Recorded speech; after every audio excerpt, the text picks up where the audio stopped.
এখন দায়িত্ব আপনাদেরকে দিয়ে দিয়েছে লাল সালাম, যে একটা আবির দিয়ে গেছে আগাম অগ্রিম, তাহলে আপনাদের উপরে দায়িত্ব বেড়ে গেল যে ইলেকশনের রেজাল্ট বেরোনোর পর এখানে আরও একটা সভা আপনাদেরকে করতে হবে, লাল আবির খেলতে হবে। আর সেই সভাতে আমরা সবাই থাকবো লাল আবির নিয়ে। আর যিনি দিয়েছেন তার কাছেও আমাদের কথা দিতে হবে যে সেদিন আপনাকে লাল আবির দিতে লাগবে না, আপনাকে লাল আবিরে ভরিয়ে দেবার দায়িত্ব এই গোটা মাঠে যারা আছে তারা পালন করবেন। মালা দিয়েছি আমরা।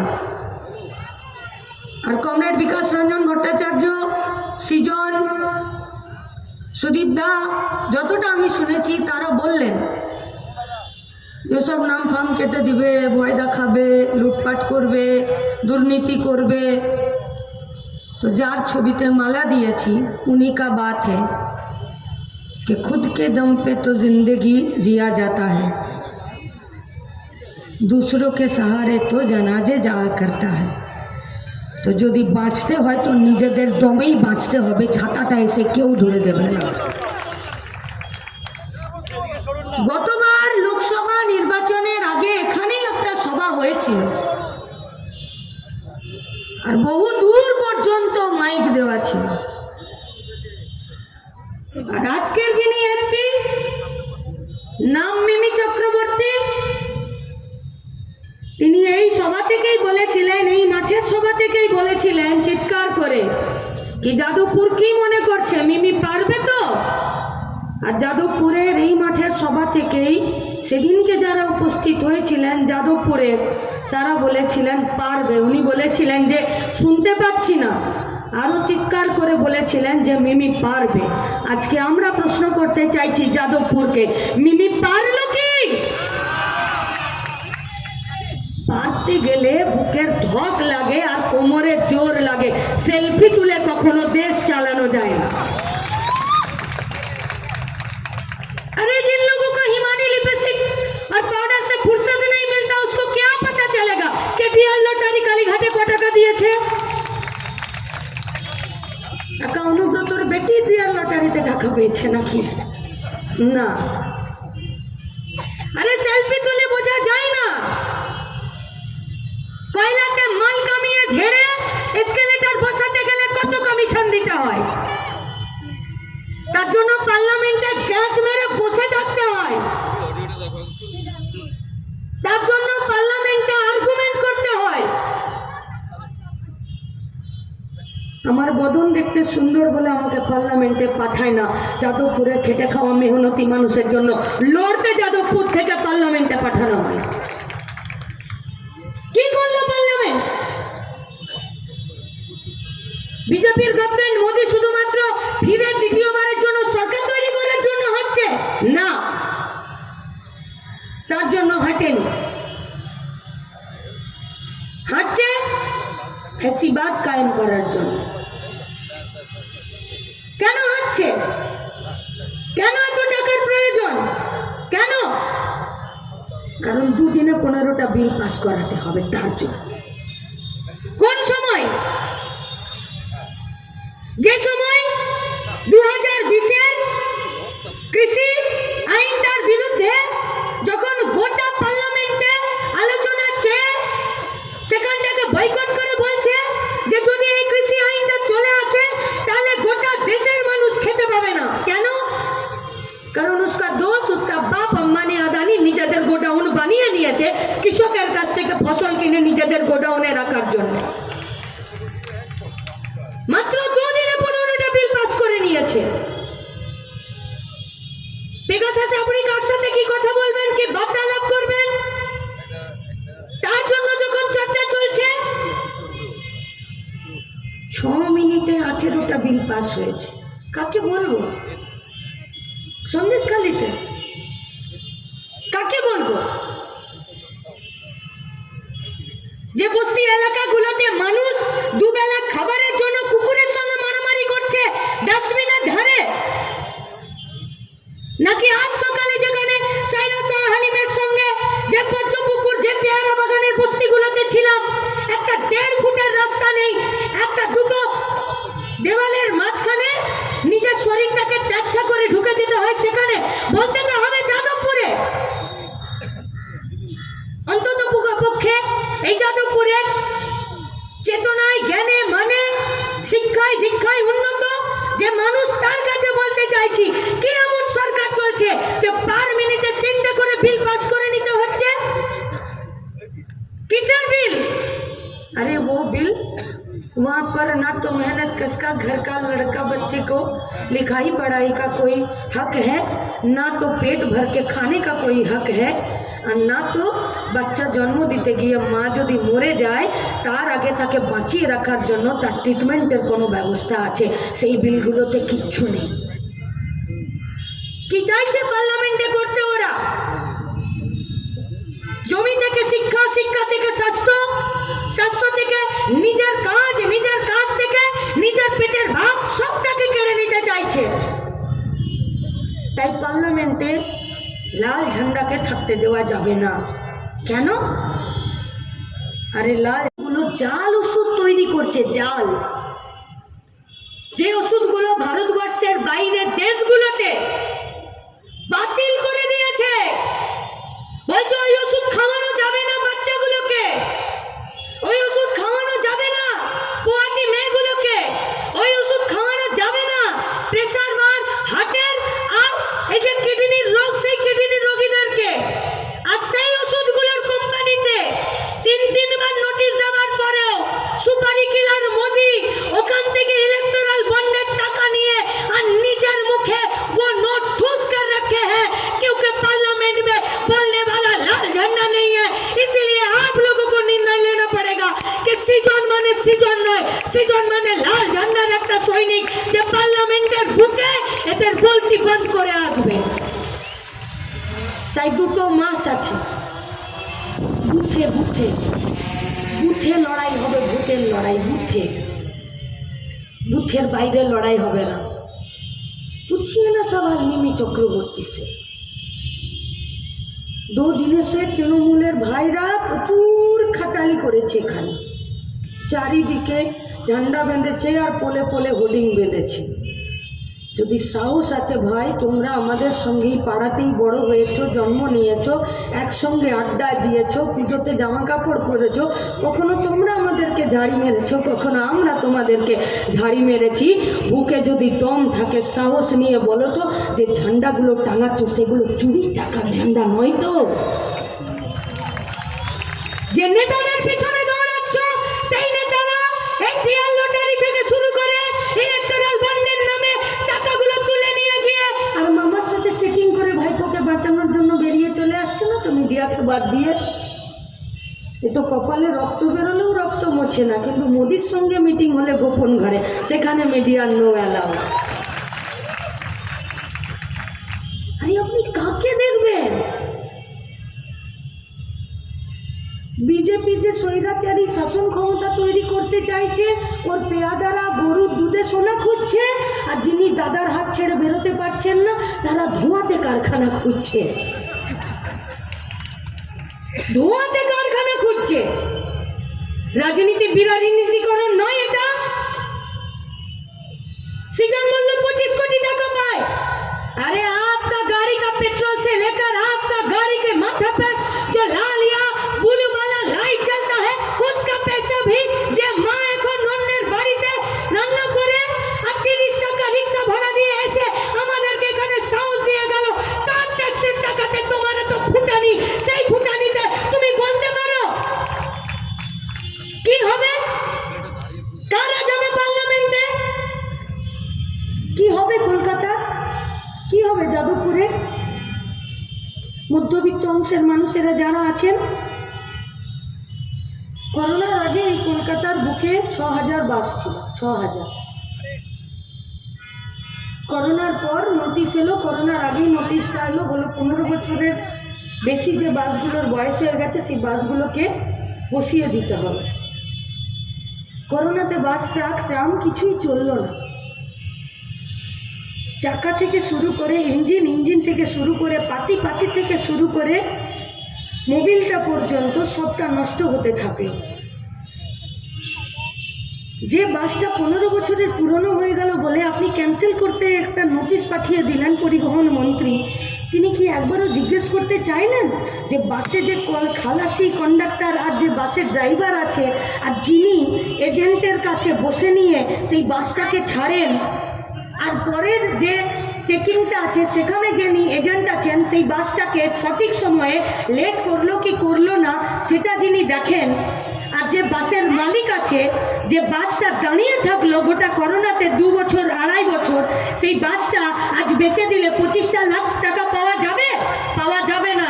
কিন্তু একটা নতুন বাস কিনতে গেলে 25 লাখ টাকা পাওয়া যায়। যাদবপুরে বাসে চাপুন, হাওড়ায় নামুন, শাটেল থেকে শুরু করে যে কোনো বাসে 20 থেকে 25 টাকা পর্যন্ত ভাড়া।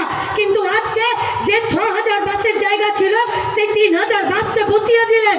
আর সেই বাসগুলোতে যারা যাচ্ছে প্রতিটা দিন যদি বাসে 100 টাকা করে দিতে হয়, তাহলে 26টা দিন যদি মাসে ওই গণপরিবহনের উপরে ব্যবস্থা ভরসা করে থাকতে হয়, তাহলে প্রতি মাসে 2600 করে টাকা রাস্তায় ফেলে দিতে হবে।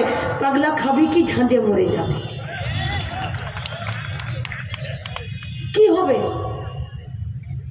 আর অটো, ও তো সন্ধ্যাবেলা কালীঘাটে ঠিক হয়, অটোর ভাড়া কত হবে? তার নিচে হয় না। ওদের কোনো দোষ নেই। অটো নামাতে গেলে রাস্তায় টাকা, অটো রেজিস্ট্রেশন করাতে গেলে উপরে টাকা, অটো যদি একটু গোলমাল করে তাহলে তো খাকি বর্দি বানা ও তো চলেই আসবে, ও তো এসে নিয়েই দেখে যে তোমারা বাটবা में कितना पैसा है।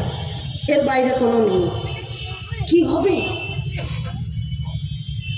সৃজন বললো আমি ক্যান্ডিডেট, বাজার গরম করা আমাদের কথা নয়, আর হাততালি দেবার কথাই যেটা আছে সেটা মীনাক্ষীদের জন্য বাঁচিয়ে রাখুন। আরে বাজার যখন ঠান্ডা থাকে, পকেট যখন ঠান্ডা থাকে, ওষুধ থেকে শুরু করে খাবার দুবেলা কেনার যখন পয়সা থাকে না, ও হাতে হাততালি বাজে না, তাতে বাজারও গরম হয় না। বাজার গরমে ভোট হবে না। কে দেখবে? কে কি করে চলছে पार्लियामेंट? कोई कोई बोलता है कि आप लोग तो अदरक के व्यापारी हो, जहाज का खबर क्यों रखना चाहिए? আবারও বলছি, সন্দেশখালী থেকে শুরু করে পেয়ারা বাগান নয়, এটা যাদবপুর। অনেকটা আশা ভরসার জায়গা আমাদের, অনেকটা। যে আশা ভরসার জায়গাতে আপনাদের কাছে প্রাণ খুলে মন খুলে আমরা জানতে এসেছি কি হবে আমাদের ভবিষ্যৎ, আপনাদেরকে ঠিক করে দিতে হবে। কি হবে ভারতবর্ষের ভবিষ্যৎ, আপনাদেরকে ঠিক করে দিতে হবে। জানি না আমরা, এই দায়িত্ব আপনাদেরকে নিতে হবে। জন্ম আপনারা দিয়েছেন, এই সমাজ ব্যবস্থার কারিগর আপনারা, আপনারা টিকিয়ে রেখেছেন এই দেশকে, তাই ভবিষ্যতের দেশকে আপনাদেরকেই তৈরি করতে হবে। আমরা দেব আপনাদেরকে साथ। अरे सर फोड़ना अगर होगा तो पीछे बुबुन को नहीं रखेंगे, इस विश्वास कीजिए। सर अगर फूटेगा तो सामने पुलिस होगा, नইলে রাষ্ট্র হবে, নইলে তৃণমূল হবে, নইলে বিজেপি হবে। বাপের বাটার মতো এদিকে লাল ঝান্ডায় দাঁড়িয়ে থাকবে। কেউ কেউ ভাবছে যে ও তো নেই রে বাবা, কি করবি? तो जंगल में कभी कभी ऐसा होता है कि कुछ दिन शेर अगर नहीं नजर आता तो बंदर सोचता है कि चलो हम ही जंगल का शेर है। बाघेर बच्चा लाल झंडा आबार যখন রাস্তায় নেমেছে, জঙ্গলের যদি নিয়ম থাকে, সেই নিয়মে বেঁচে থাকার নিয়ম থাকে, সেই বাঁচার দাবিতেই লড়াইটা হবে। কে লড়বে? কে লড়বে এর বিরুদ্ধে? বিজেপির ইলেকটোরাল বন্ড। এখন তো শুধু ইলেকটোরাল বন্ড এসেছে, এরপর তো পিএম কেয়ার ফান্ডের যখন টাকার হিসাব দিতে হবে, মোদির ধুতির কাঁচা খুলেছে তো গোটা ধুতি খোলা বাকি আছে, গোটা ধুতি খোলা বাকি আছে। कहाँ गया साल में 2 करोड़ बेरोजगारों का नौकरी? कहाँ है बीएसएनएल वाला लोग? कहाँ है रेलवे का लोग? কেন 146 জন এমপি কে সাসপেন্ড করে দিলেন? আমি পোস্টের মাধ্যমে, পোস্টাল ডিপার্টমেন্টের মাধ্যমে চিঠিতে কাকে কি পাঠাচ্ছি সেটা খুলে পড়ার জন্য। কোথায় ছিল এই নিয়ম? কোথায়? আইপিসি কে ন্যায় সংহিতা আর সিআরপিসি কে নাগরিকদের সুরক্ষা সংহিতা তৈরি করে দেওয়ার জন্য। কেন? কিসের জন্য প্রয়োজন পড়ে? প্রয়োজন পড়ে প্রয়োজন যখন প্রতিবাদীদের কণ্ঠকে গলার স্বরকে দাবিয়ে দিতে হয় তখন প্রয়োজন পড়ে ফ্যাসিবাদের। যখন গরিব মানুষের পেটের খাবার দু হাত দিয়ে টেনে নিতে হয় তখন প্রয়োজন পড়ে ফ্যাসিবাদের। যখন বড় লোকের বেটা বেটি বাদ দিয়ে গরিব লোকের ছেলেদেরকে স্কুলের আঙিনা থেকে বাইরে রাখতে হয় তখন প্রয়োজন পড়ে ফ্যাসিবাদের। যখন শিডিউল কাস্ট, শিডিউল ট্রাইব, মুসলিম, ব্রাহ্মণ ছাড়া যে কোনো জাতির মেয়েদের শরীরটাকে ভোগ করতে হয় তখন প্রয়োজন পড়ে মনোবাদের, ফ্যাসিবাদের। প্রয়োজন পড়ে ফ্যাসিবাদের। যখন আইসিডিএস এর অঙ্গনবাড়িগুলোকে, যখন গোটা গ্রামের, গোটা প্রত্যন্ত বাংলার মেয়েগুলোকে বাঁচিয়ে রাখার জন্য, বাচ্চাগুলোকে বাঁচিয়ে রাখার জন্য আপনার আমার ট্যাক্সের টাকায়, অর্থাৎ টাকার যোগানদার আমরা, সেই টাকাকে যখন নিজেদের পকেটে ভরতে হয় তখন প্রয়োজন পড়ে ফ্যাসিবাদের। কে লড়াই করবে এর বিরুদ্ধে? কে? তৃণমূলের নাক মুখ সিটকালে চলবে না ভাইয়েরা আমার। ও যতই তুমি দূরে দাঁড়িয়ে থেকে নাক মুখ সিটকাও, ওই নাক চোখ মুখ বেঁকাতে গিয়ে ধনুষ্টঙ্কার যদি হয়েও যায়, ও তো মিমিকে ভুয়ো ভ্যাকসিন দিয়ে দিয়েছে। তোমার কি হবে ও তো কে জানে কি হবে। হবে না। কে লড়বে? বাংলার কবিতা বলো বীর বলো উন্নত মমশির, দিদিমণি বলছেন বলো বীর নয় বালু বীর। আর অনুব্রত পার্থ আর মানিক উন্নত মমশির, আর শেষের ফুটো হয়ে যাচ্ছে। কি চুরি করেছে এরা? কি চাল চুরি করেছে? কাদের চাল চুরি করেছে? রেশনের? হ্যাঁ রেশনের। কাদের চাল চুরি করেছে? আমার বাড়ির বাচ্চা তার মিড-ডে মিলের চাল চুরি করেছে। কার চাল চুরি করেছে? জেলে যে দীর্ঘদিন ধরে কয়েদিরা থাকে, যারা দুবেলা দুমুঠো ভাত খাবে কি তাদের সংশোধন হবে না, তারা জেলের ভেতরে কুয়াতি হয়ে যাবে, তাদের মুখের ভাত চুরি করেছে। কার ভাত চুরি করেছে? এই গোটা পশ্চিমবঙ্গের যতগুলো সরকারি হসপিটাল আছে, সেই হসপিটালে যেসব রোগীরা দুবেলা দুমুঠো খায় তাদের চাল চুরি করেছে। আরে বাড়িতে যদি অত করিতকর্ম মেয়ে থাকে না, যে করোনার সময় টিউশন পড়িয়ে 3 কোটি টাকা রোজগার করতে পারে, তার বাপকে অন্তত পক্ষে চুরি করতে নেই, চুরি করতে নেই। কে লড়বে এর বিরুদ্ধে? এই তৃণমূল, এই মমতা ব্যানার্জি। যে মমতা ব্যানার্জি সিএ এর জন্য সওয়াল করেছিল, যে মমতা ব্যানার্জি ল্যান্ড অ্যাকুইজিশন অ্যাক্টের জন্য সওয়াল করেছে, যে মমতা ব্যানার্জি মোদির কৃষি আইনকে এই পশ্চিমবঙ্গের তারও আগে ইমপ্লিমেন্ট করার জন্য 2004-5 সালে ফাস্ট ট্রেডিং আর ফরওয়ার্ড ট্রেডিং এ কৃষকদেরকে বসিয়ে দিয়েছে, যে মমতা ব্যানার্জি গোটা পশ্চিমবঙ্গের বুকে মাইক্রো ফিন্যান্সকে সামনে রেখে আজকে যত পর্যন্ত আছে গরিব মহিলাদেরকে জন্য যে গোষ্ঠী তৈরি করে, সেই গোষ্ঠীতে গাদা গাদা টাকা লোন না চেয়েও জোর করে লোন দিয়ে সুদ নিয়ে বাড়িতে বাউন্সার পাঠিয়ে দিয়ে যাদেরকে মারধর করছে, তাদের কথা কে লড়বে? এই যে বিজেপির বিরুদ্ধে এই তৃণমূল। গোটা ভারতবর্ষের মধ্যে বিজেপি যদি ইলেকটোরাল বন্ডে 1 নম্বরে থাকে, তো দিদি সেখানে 2 নম্বরে নিজের নাম লিখিয়ে বলেছে হাম ভি কিসি সে কম নেই। দুর্নীতি কমরেড বিকাশ রঞ্জন ভট্টাচার্য বলছিলেন যে কে করবে কি হবে আমরা জানি না। প্রেমিকা প্রেমিককে বলেছে শোনো, সন্ধ্যে 7টার সময় তোমার বাড়ির নিচে আসবো, হর্ন বাজাবো, তুমি এসে একটু ব্যালকনিতে দাঁড়িয়েও একটু একবার দেখবো। বলছে তুমি গাড়ি কবে কিনলে? বলছে দূর পাগলি, শুধু হর্নটা কিনেছি।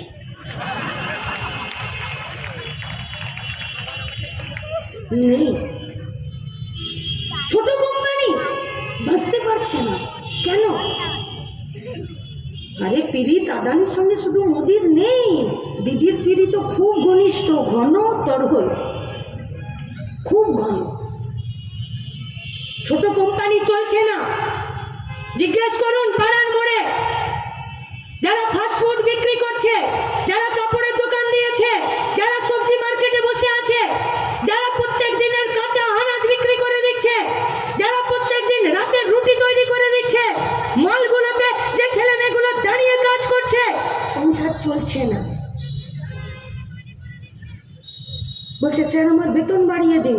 বলছে কোনো মতেই সম্ভব নয়। বলছে না স্যার বেতন বাড়াতেই হবে, সংসার চলছে না। বলছে পারবো না বেতন বাড়াতে। বলছে তাহলে 5টার পর কিন্তু আমাকে একটু তাড়াতাড়ি ছেড়ে দিতে হবে। বলছে কেন আপনি বেতন বাড়াচ্ছেন না? তাহলে আমি যাদবপুর থেকে শুরু করে টালিগঞ্জ পর্যন্ত সেই সময় আমি অটো চালাবো। তো মালিক বলছে যে শুধু তুমি অটো চালিও না, যদি রাত বিরেতে খিদে পেয়ে যায় তো পিছন দিকে এসে ওখানে আমি রুটি ঘুগনির দোকান করছি।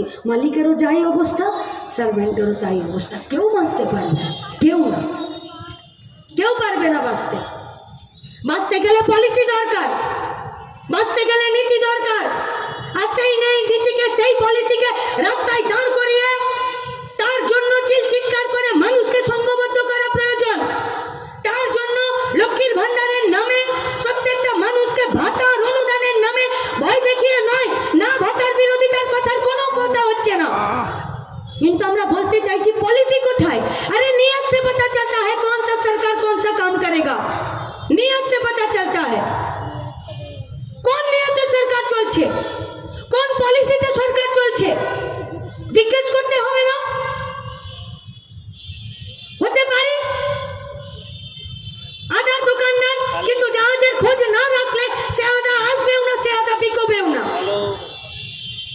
921টা মাধ্যমিকের পরীক্ষা কেন্দ্র বাতিল হয়েছে কারণ পরীক্ষার্থী নেই।